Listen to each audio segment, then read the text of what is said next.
It is a peaceful little town, and it's very much a town of the old ways in a way. There's always the community feels the pain and feels the grief of what happens.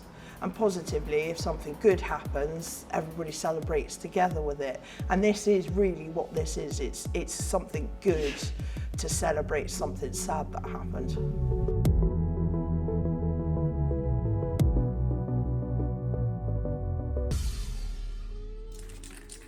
There's loads of paint coming out. I love it, that's beautiful. Right. We're building a big temple that lasts for an evening and then we burn. And the reason we're doing it is because we're sitting here in Radstock, which is a small community which has been really impacted by the death of one young person and then the ripples of grief and pain that then go through the rest of the community.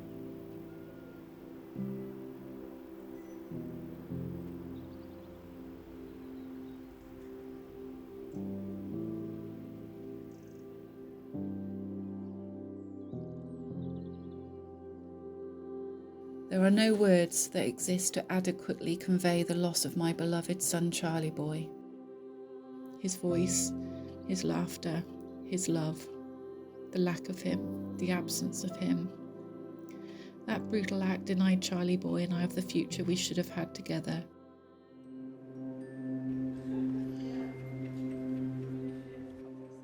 When I was working with the young people and we were trying to work out the best processes for holding grief, there was a very strong sense we needed to find a way of everyone coming together. And we also really wanted to show that the young people here are brilliant artists, are really wonderful humans, that they do great things and they're not just kids in hoodies sitting on benches, you know, looking at you funny. They've been building different parts, mostly making what you see up here, sort of like the flower pieces, spray painting them, drawing them in, putting on the messages. I think it's the collaborative nature of it that makes it powerful. It's the fact that it's not owned by one person, it's not totally shaped by one person, it really is for anybody and anybody can come and access it and anybody can paint on it and there's no good, there's no perfect. The reason that works is because we're burning it so people don't have that same fear around making something that looks just right. They'll just be like, this is what I'm putting into it, and it allows the easier creativity than maybe you can find otherwise in workshops. People just relax into it in a different way.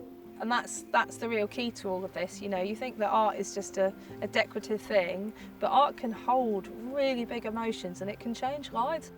Seeing young people coming together, understanding what it's about, and actually know that we care, the community cares, but there's a positive element to being able to let that grief out and then seeing it burn down, but with that, much like they say with the phoenix, rising from the ashes, so it's your memories being released, but not forgotten.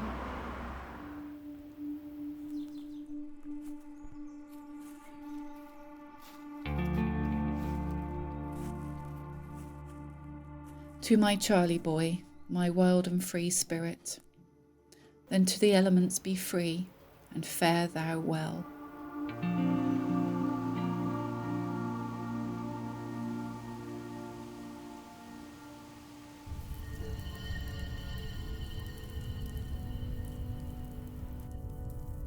I will be forever indebted to Charlie's friends, who at the scene did all they possibly could to save my Charlie boy.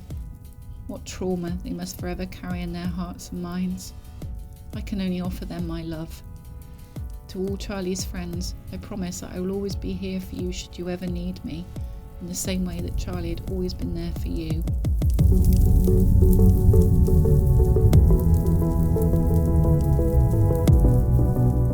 When somebody dies, that first year, that first anniversary of their death, that first birthday afterwards is just really hard, really hard. So just holding people through that in itself is a really, really meaningful thing to do.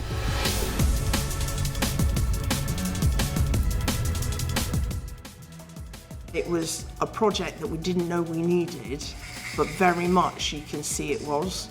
So the way that young people have actually come down, and whenever you mention there's art and Charlie, they're here. They want to be involved. They want to remember their friends, but they also want that outlet. So I can't thank Ruby and her team enough for coming down and supporting us with the work that we've been doing with them. think it's been a really joyous few days. I think it's been really beautiful. And everything else that we do with the crane and the fire show and everything else, that's just the icing on the cake, really, is the way I see it.